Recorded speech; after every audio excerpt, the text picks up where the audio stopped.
네, 반갑습니다. 저는 부천 새롭교회 이원돈 목사라고 합니다.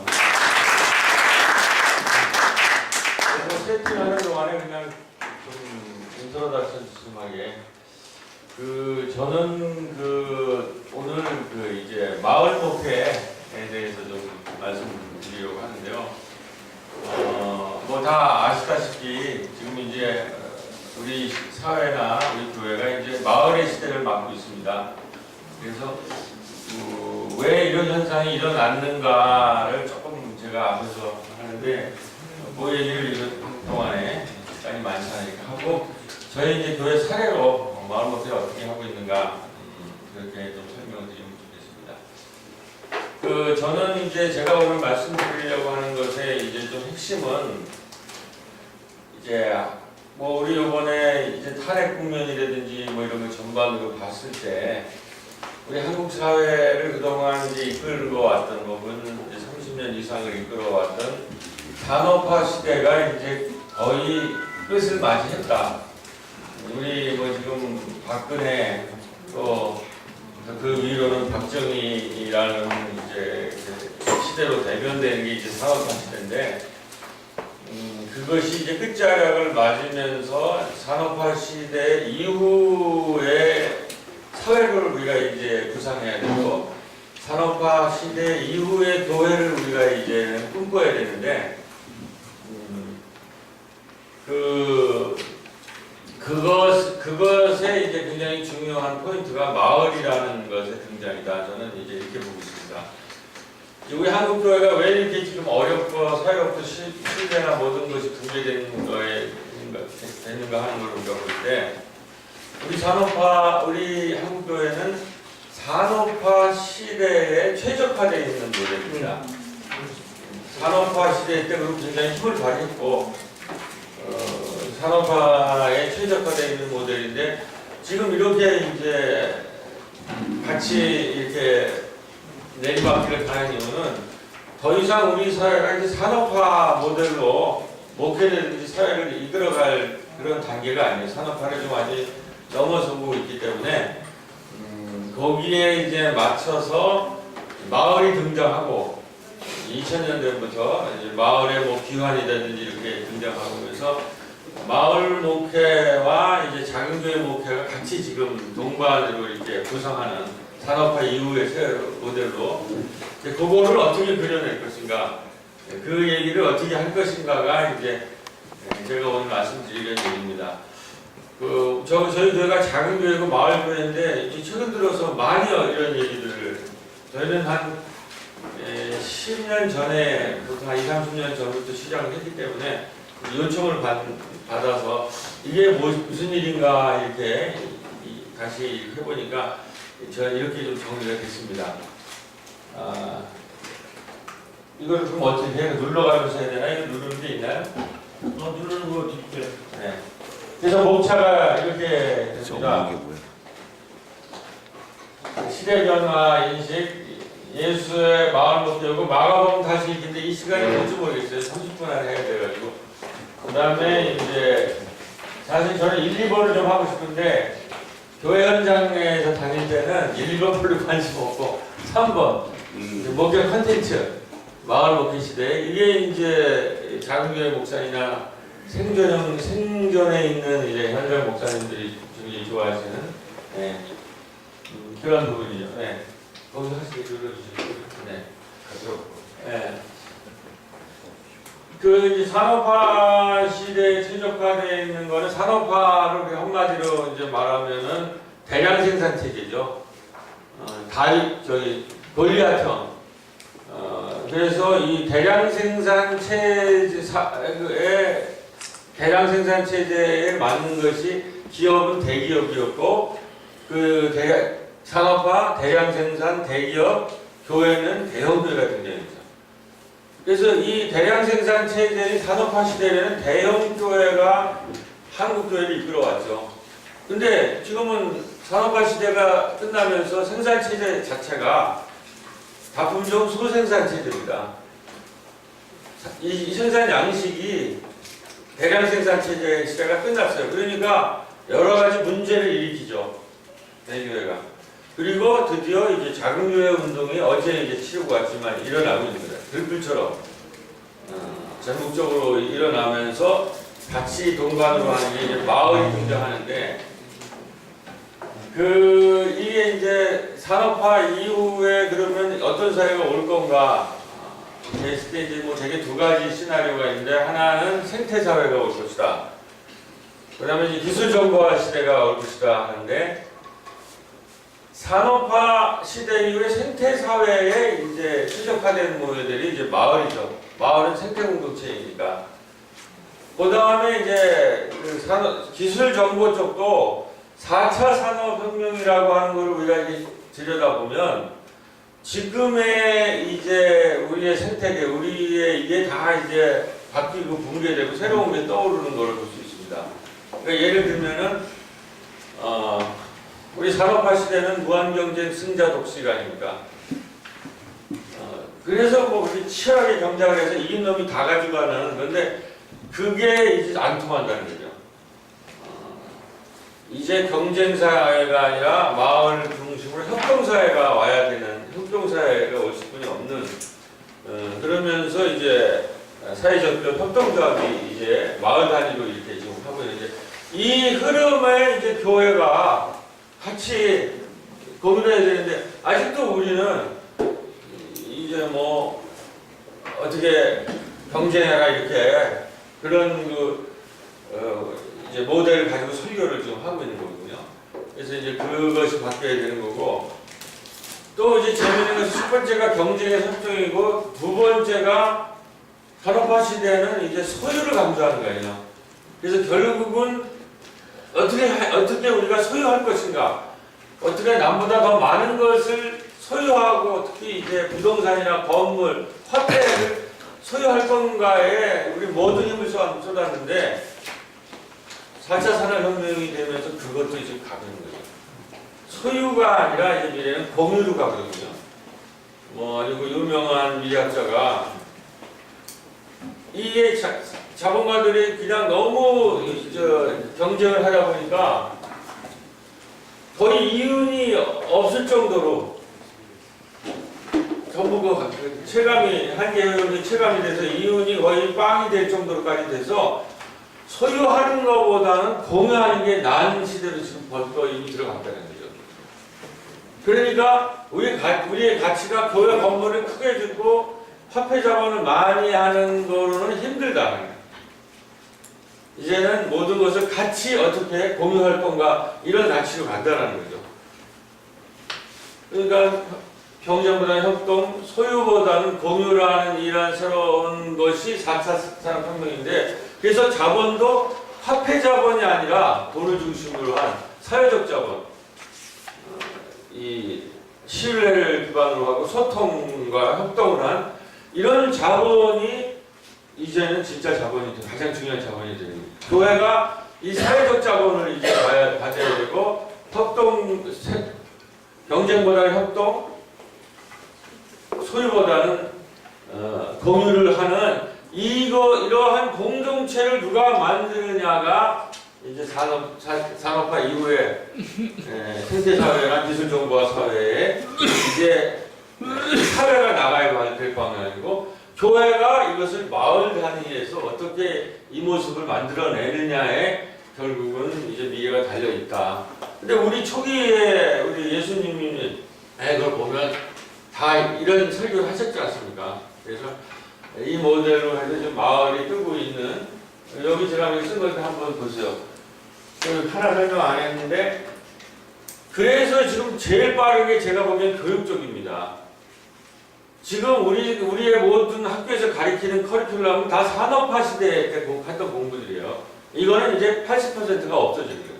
그리고 직업도 80%가 없어지는 거죠. 그러니까 없어진 직업을 해서 무슨 공학과 다 커리큘럼 만들어놨는데 이게 다 필요가 없다는 거죠. 그래서 교육 쪽에 있는 이제 혁명은 커리큘럼이 다 바뀌고 더 이상 평생학습 시대에 학교가 교육의 중심이 될 수가 없다. 이제는 학교가 아니라 마을이 교육의 중심이 될 것이다. 학교에서 배우는 건 다 없어질 것이고 그래서 마을 학교가 이제 등장하고 있고 이미 이제 좀 성격이 급하신 우리 이재정 신부님은 경기도 교육감님은 마을학교 프로젝트를 하셨어요. 꿈의 학교라고. 이따가 소개하는. 그렇게 이제 학교 평상시 시대 교육의 구체적 공간도 학교라는 건 산업화 시대 인재 양성소예요. 이제는 생태사회에서는 마을에서 애들을 교육해야 되거든요. 생태계가 있는. 그리고 대학을 들어가기 위한 건 아무 의미가 없어요. 이제는. 그리고 거기에서 만들어내서 애들을 졸업시켜도 직업이 없거든요. 생태계가 있는 마을이 이제 마을이 미래 학교가 되는 거죠. 이제 이러한 데에서 우리 이 개신교가 엉뚱한 것을 하지 않고 제대로 좀 목회를 하자 이런 것으로 제가 시간이 없어서 해서 결국 이게 결론인데 지금 젊은이들이 이제 우리 사회를 결론 낸 것이 헬조선인데 헬조선의 탈출의 최종 목표를 이제 문화인류학자들이 얘기하는 것은 돌봄 마을이다. 우리가 헬조선이 된 거는 산업화 시대에 뭐 우리 사람들은 그냥 달달 볶아가지고 경쟁하고 그 생산에 좀 몰아가지고 생산의 혈성에 몰아가지고 쉬지 못하고 그래서 이 헬조선은 그냥 불안지법 필요한 허기 사회라고 이 책 제목이거든요. 이러한 이제 지옥을 만들어놨거든요. 그래서 이 지옥에서 탈출하는 길은 애를 못 낳는 것은 사람을 이제는 돌봐야 된다는 거죠. 그러니까 사람을 돌보고 그 돌봄 가운데 애를 낳으려면 한 사람에게 애를 많이 낳으라고 해서 출산율을 높일 수가 없다는 거죠. 애를 낳으려면은 자궁이 필요하듯이 사람을 돌보는 사회적 자궁이 필요하다는 거예요. 조한혜정 교수는. 그 사회적 자궁이 뭐냐? 바로 마을이라는 거죠. 그 마을에서 사람을 돌보는 마을 공동체가 돼서 은퇴자들을 거기서 돌보고 젊은 친구들한테 애를 낳아서 키울 수 있는 상상력을 줄 때 그런 돌봄 마을이 탄생될 때 이 헬조선, 이 불안증폭 피곤 허기 이 사회가 극복될 수 있다. 헬조선이 이런 돌봄 마을이다. 여기까지가 이제 좀 서두고요. 시간이 없어서 이제 좀 사례를 그냥 들어갔습니다. 네, 저희는 30년이 이제 됐습니다. 계속 넘겨주세요. 평균 모습입니다. 네. 부천에서 제일 여기 하는 건데, 뭐 예수님을 저런 쪽에서 이제 보니까, 예수님 그 사건 중에서 제일 재밌는 게, 회당에서 그 마가복음 1장에 보면 고치고, 마을로 이제 그 베드로 장모 집에로 가잖아요. 이제 그거를 어떤 분이 원어로 했는데 그게 뭐냐면 그 회당에서 장모의 집으로 가는 것은 뭐 그냥 공간 이동 정도가 아니라 회당이라는 세계를 넘어서 전적으로 세운 공동체를 세운 거라는 것을 의미한다고 그래요. 그 원어가. 근데 그거는 예수의 활동의 핵심이 회당이 아니라 종교적 공간이 아니라 마을로 들어갔다는 거죠. 그래서 그 장모의 집에서 온 동네가 문 앞에 모였다는 거죠. 그러니까 마을이 예수의 가버나움 사역의 핵심이다. 그리고 그래서 저기에서 이제 그 치유의 캠프를 장모의 집에서 만드시고 또 한참 가다가 세기와 제인의 집 앞마당에서 갑상공동체를 만드시고 그래서 그 다음에 가나의 혼인잔치에서 잔치집을 만드시고 그 다음에 새벽 미명에 이제 새벽 기도회를 하시고 다른 마을로 가자 하는 전도 캠프를 만드시고 하여튼 저기 쭉 서 있는 것처럼 마을에서 말씀 캠프, 치유 캠프, 그 다음에 밥상 캠프, 잔치 캠프 이런 거를 다 만들었다는 거죠. 그게 예수님이 회당에서 나와 베드로의 장모의 집으로 들어가는 것은 유대교라는 그 종교적인 세계관에서 마을 중심의 새로운 공동체를 만드는 것이 마가복음 1장부터 3장까지 이제 우리가 보면 해서 마을 전체를 하나의 생태계로 만든 그 근거를 볼 수가 있습니다. 제가 시간이 좀 더 있으면 이걸 좀 할 텐데 뭐 이건 지금 쫓겨가지고 그냥 넘어가겠습니다. 그래서 저렇게 치유와 기적을 보면 저런 낡은 생태계에서 새로운 생태계로 성전대장 마을로 내려오는 것으로 해서 한 그 갈보나움을 중심으로 유대교와는 완전히 상반되는 새로운 마을 공동체를 세운 것이 예수 운동의 핵심이 아닌가 지금 그런 눈으로 이제 봤을 때 저는 그 마을 만들기를 이제 되게 세 가지 생태계를 만드는 걸로 생각을 하고 있습니다. 첫 번째가 학습 생태계, 두 번째가 복지 생태계, 세 번째가 이제 문화 생태계. 그리고 거기에는 다 키워드가 있는데 이제 좀 전개되면서 설명을 드리겠습니다. 네. 뭐 우리가 이제 초기에 우리 교회 학교가 주로 이제 학습 생태계에 이제 교회 있는 건데 뭐 대개 뭐 어린이집이나 지역아동센터 정도를 조금 지역을 섬기는 데는 할 수 있을 것 같아요. 그렇게 정도 되니까 공동부모회를 이제 저희가 좀 시작을 했고요. 이제 쭉 해서 한 지금 14명이 마을을 이제 섬기는 일꾼들이 생겨서 그것을 이제 모아서 선교 아카데미를 하죠. 그래서 이 선교 아카데미 때는 성경도 좀 가르치고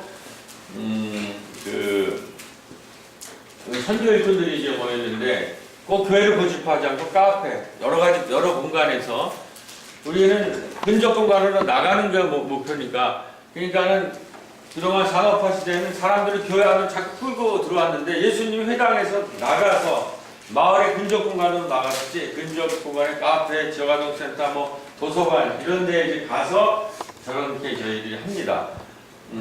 그렇게 해서 하고 청년들과는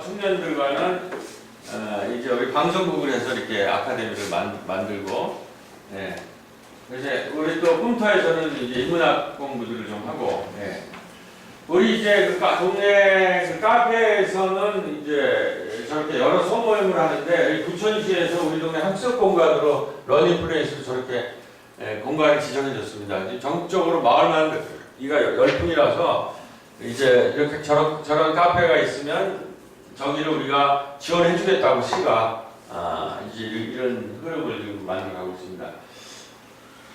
이게 중요한데 지금 제가 58년 개띠거든요. 이제 유명한 이유는 아시죠? 최고의 베이비붐 시대.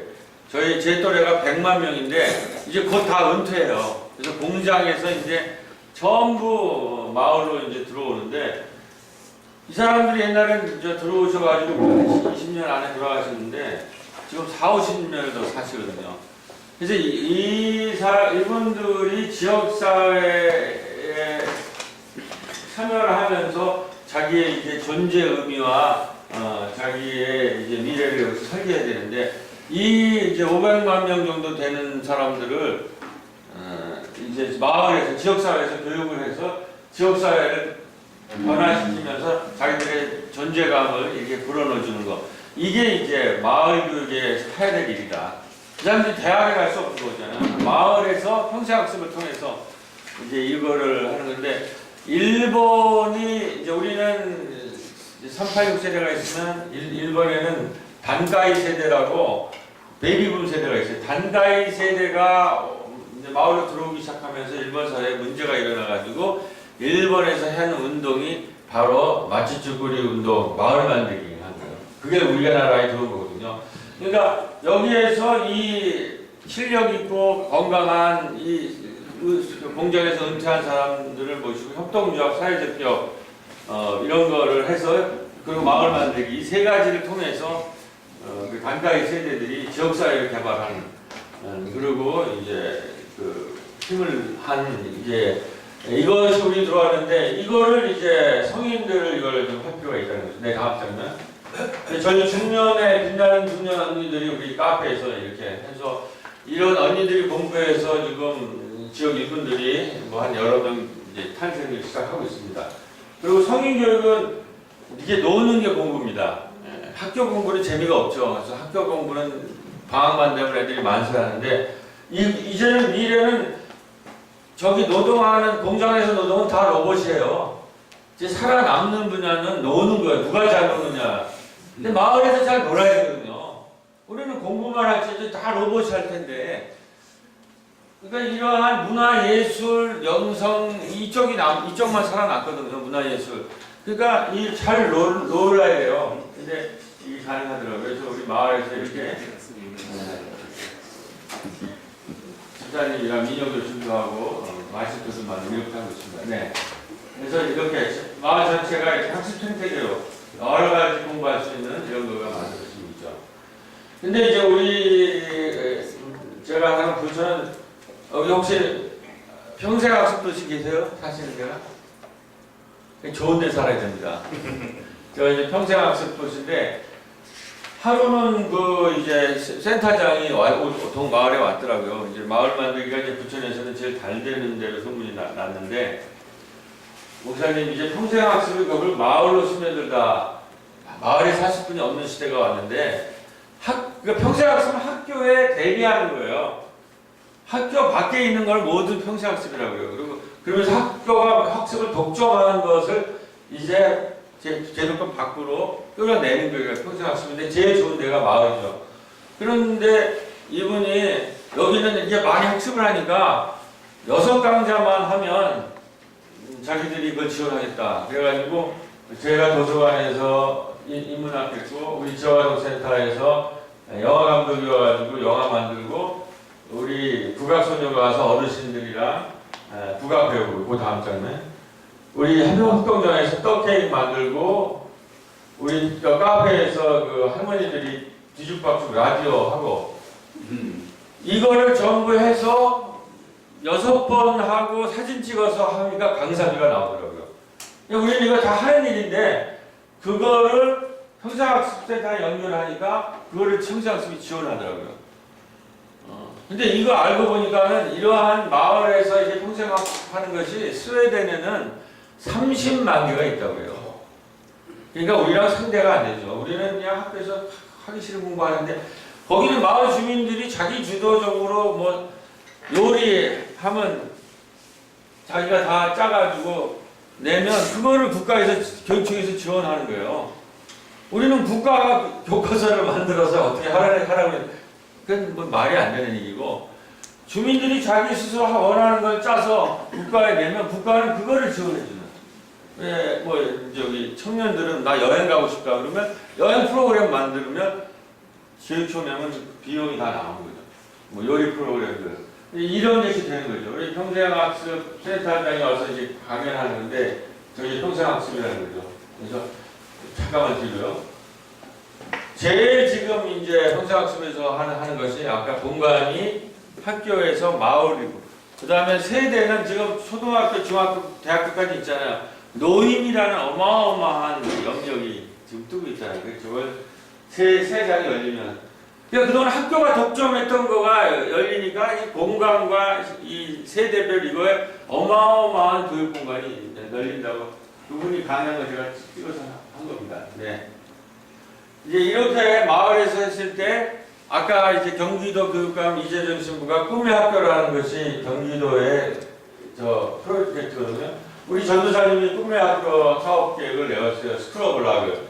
저게 떨어졌습니다. 왜냐하면 부천에는 우리 여기 YWCA 우리 같이 부천에 있었는데 YMCA가 있었는데 YMCA는 워낙 전문가인데 그러니까 저희가 되고 저건 5천만 원 프로젝트거든요. 떨어졌어요. 그래서 그 다음에 저희들이 또 냈죠.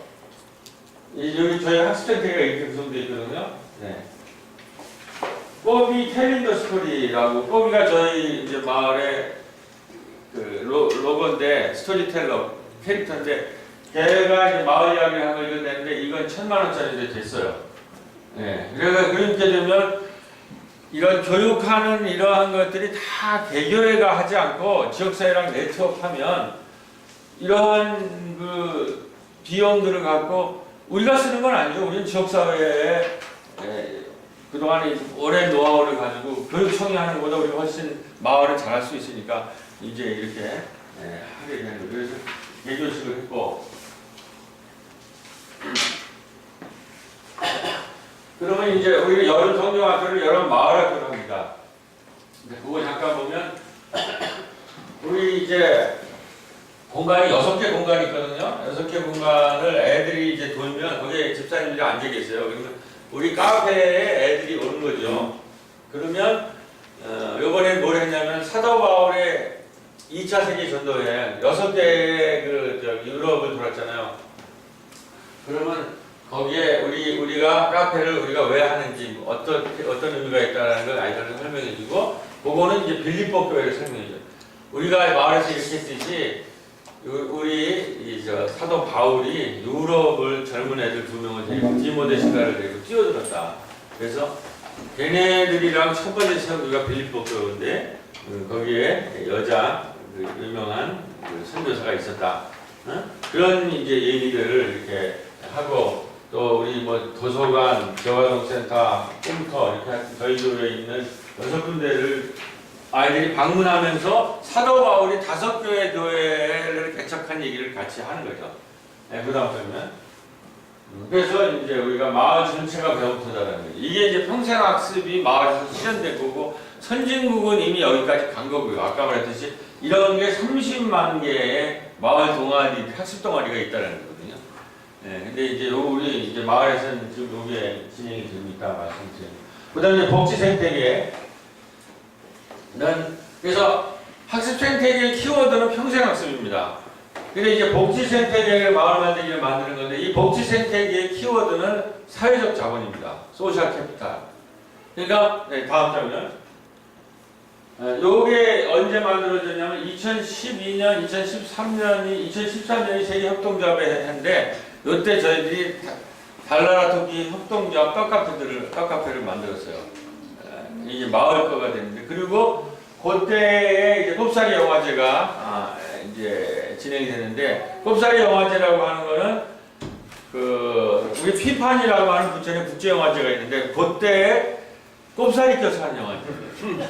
근데 이게 세계적이래요. 저희는 몰랐는데, 우리 그 당시에 김혜준 상임이사님, 문화 상임이사가 자기가 까는나 이런 거를 다 국제영화제 하는 거 보면 전부 그 국제영화제 할 때 그 프로방스에서 마을에서 꼽사리 껴가지고 실험영화, 독립영화를 하는 거예요. 근데 우리 부천에서는 약대동이 마을이 만약에 제일 잘 되니까 약대동에서 한번 해보면 좋겠다. 그런데 했는데 성공을 했어요. 한 1000명가량 와가지고 대박이 나가지고 이게 됐습니다. 자, 그걸 이제 우리가 문화생태계 얘기할 때 하고, 사회적 경제라고 하는 거는 그러니까 협동조합을 결국은 만드는 건데, 복지생태계. 이 협동조합을 만드는 거는 화폐자본 갖고 되지 않더라고요. 그리고 화폐자본은 이제 미래에서는 굉장히 낡은 자본이에요. 아까 말했듯이 지금 이게 신용사회로 가고 협동사회로 가기 때문에 화폐자본은 소유에 기초해야 되잖아요. 근데 이제 공유사회로 가려면 화폐자본보다는 사회적 자본이 필요한 거죠. 그러니까 누가 사회적 자본을 획득했느냐가 미래에 굉장히 중요한데, 그 사회적 자본은 핵심이 뭐냐면은